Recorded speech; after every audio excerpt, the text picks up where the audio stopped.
Selamat pagi Mbak Retno Bimo. Pagi Mas. Ini bikin wayang opo Mbak? Ini bikin lukisan kaca dengan tema adegan Pandawa 5. Ada Werkudara, Janaka berhadapan dengan Yudhistira, Nangkula dan Sadewa. Ini desa apa Mbak? Ini namanya Desa Keposari. Lebih tepatnya sekarang dikenal dengan Kampung Wayang karena memang sebagian besar warga masyarakatnya adalah pengrajin wayang yang turun-temurun. Jadi kalau saya katanya Simba itu saya keturunan yang ke-19 dari pengrajin wayang yang pertama. Berarti melayani pesanan-pesanan tidak hanya dari dalang saja ya Mbak? Iya benar, jadi pesanan sekarang ngikutin perkembangan zaman. Jadi kalau dulu wayang cukup yang memesan atau yang menyukai, para dalang yang mungkin cukup yang memainkan wayang. Tapi kalau sekarang kan wayang bisa dinikmati oleh semua kalangan. Jadi bisa untuk hiasan dinding, untuk souvenir, untuk bingkisan, untuk kenang-kenangan, bahkan untuk kegiatan wayang show juga. Jadi sekarang wayang bisa diaplikasikan dalam bentuk apa saja, bahkan medianya nggak harus kulit. Oke, seperti ini contohnya ya Mbak. Oke, ini di Sanggar Astokenyo Mbak. Iya betul, di sini di Sanggar Astokenyo. Pesan-pesan untuk masyarakat Mbak? Pesan-pesan untuk masyarakat atau mungkin untuk para generasi muda nih, untuk wayang ya, keberadaan wayang di kampung wayang atau di Keposari, bahkan mungkin di bagian Indonesia. Kalau bisa memang wayang bisa tetap diuri-uri, bisa dilestarikan, bahkan bisa dikenal untuk generasi penerusnya, bukan sebagai cerita atau dongeng saja bahwa konon katanya di Desa Keposari, di kampung wayang di Indonesia nih ada wayang yang sebenarnya wayang itu sangat adiluhung sekali, sudah diakui UNESCO tanggal 7 November 2003 sebagai warisan nenek moyang yang adiluhung dari seni bertutur, dan itu bisa dikenal dari proses membuat sampai finishing, bahkan bisa dilestarikan untuk pengembangan ke zaman yang akan datang. Sip, mantap. Berarti di sini Mbak Retno juga dari 0 sampai Z-nya wayang bisa. Iya, insya Allah dari ceritanya, dari bukunya, dari tulisan tentang wayang sampai proses membuat sampai finishing, bahkan dari berbagai media diaplikasikan dalam bentuk adegan wayang apapun bisa. Terus untuk harga pripun Mbak? Kalau yang wayang standar dalang? Kalau untuk harga, ukuran wayang standar dalang beda toko beda harga. Jadi misal kayak Werkudara ada yang 2,5, ada 2 juta, itu tergantung proses pembuatan, karena memang wujudnya figur Werkudara itu kan pahatannya beda-beda, ada yang standar halus, sedang, sangat halus, atau gapitnya bisa tanduk bule, hitam atau kayu, itu juga membedakan harga. Tapi ya rata-rata kalau Werkudara yang standar itu 2,5, 2 juta sampai 2,5. Kalau Arjuna ada yang 800, ada 900, ada 1 juta. Tinggal lihat wujudnya si produk itu sendiri. Berarti bahan dan Hasil pahatan pengerjaan untuk menentukan harga. Oh, untuk yang cenderamata gitu Mbak, sampean kan juga bikin ini yang dari kaca, terus ada yang miniatur kalau saya bilang ya, yang wayang kecil itu. Kalau untuk cenderamata atau souvenir, kalau misalnya medianya kulit, itu minimal saya melayani dari 10.000 sampai puluhan ribu, bahkan sampai jutaan bisa terjadi. Untuk media yang lain misalnya ada kaca, ada yang bentuknya vendel, atau mungkin ada yang bentuknya kulit tapi mungkin bukan wayang. Misalnya kayak wayang karakter itu sebenarnya lukis wajah tapi bentuknya wayang. Itu kan tinggal ukurannya, misalnya minimal harga 650, itu tingginya sekitar 30 cm. Kalau misalnya pengen requestnya seukuran Bolodewa bisa sampai 1,5 atau 2 juta. Kemudian yang vendel itu minimal dari 300 sampai mungkin 500-an.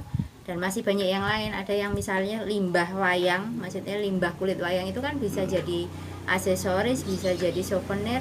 Itu ada yang anting-anting, model sekarang anak muda pakai anting-anting medianya kulit wayang kecil, misalnya 10 cm tingginya, itu biasanya per pasang saya ada yang 100.000, ada yang 60.000. Jadi unik, bisa untuk anting-anting, aksesoris, gelang atau liontin kalung tapi wujudnya wayang. Oke. Juga diwarnain itu ya Mbak? Iya. Yang kecil-kecil. Terus kalau Mbak ini pernah dapat pesanan paling mahal itu berapa Mbak? Nggak usah pas tapi minimal apa ya kisarannya. Jadi dari misalnya bukan dari wayang yang standar. Misalnya lukisan atau apa. Saya pernah dapat orderan tapi ujungnya mungkin udah lukisan. Kalau lukisan kan biasanya request bisa aja itu adegan wayang tapi ukurannya besar. Itu yang mungkin sekitar 2 meteran. Saya pernah dapat 60 lebih lah, 60 jutaan lebih Untuk satu gambar. Dan itu pesannya tidak cuma satu, ada sekitar 4 sampai 5 pernah. Dan itu kalau misalnya bentuk souvenir atau semacam miniatur wayang atau apa pernah juga sampai mungkin dihitung ratusan juta karena jumlahnya banyak. Pernah. Berarti apa sih pemesannya tidak hanya orang Indonesia sekarang ya Mbak? Iya, betul. Kalau Indonesia saya hampir setiap pulau sekarang sudah punya pelanggan. Itu dampak dari pandemi. Jadi ya itu pandemi itu membuat orang terpuruk tapi saya juga dari keterpurukan ternyata banyak jalan menuju ke Roma.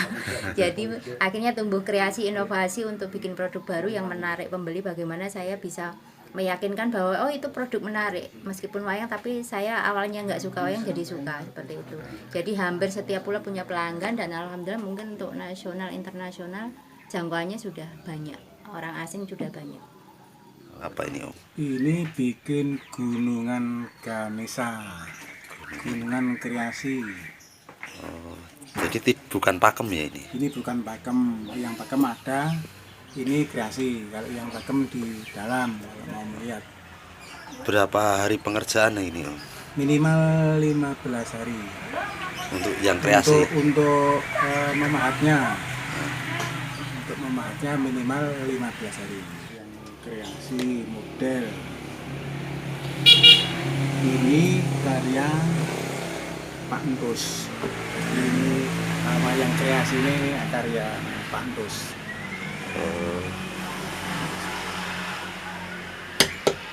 Yang mesen pertama. Ya.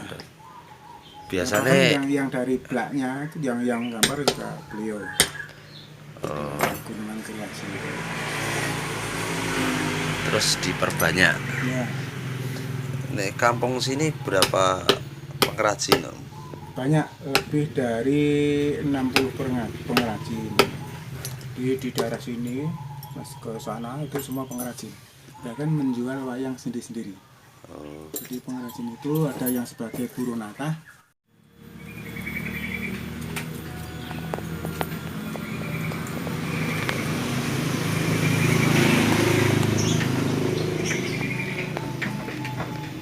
Ini kedetailannya sama dengan yang wayang kulit. Nggih, tapi lebih susah niki. Nah, wayang kulit kan ibaratnya napa nggih? Cat itu kan cepat kering. Terus medianya juga enten pori-pori ini. Nah, niki angel niku karena medianya nggak ada pori-pori terus catnya juga basah. Nah, seukuran ini berapa Mbak? Ini 60 kali 90. Ini 60 kali 100. Oh, 100. Ini 5.700.000. Dikerjakan untuk berapa hari Mbak? Nggih, paling mboten 1 minggu.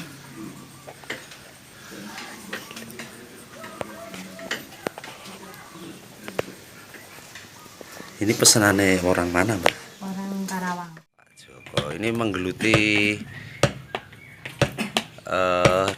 dunia pewayangan dalam arti pembuatan sudah lama Om? Sejak kelas 5 SD lah. Kelas 5 SD? Iya, sudah menekuni pewayangan. Loh, itu tidak pakai pola Om? Tidak, langsung. Kenapa disebut kampung wayang Om? Masalahnya di sini mayoritas sih penduduknya banyak yang pengrajin wayang, Mas. Dari turun abad ke 17 ya Bu. Ya, 17 sudah menekuni tentang wayang. Berarti ini suami istri semua di wayang?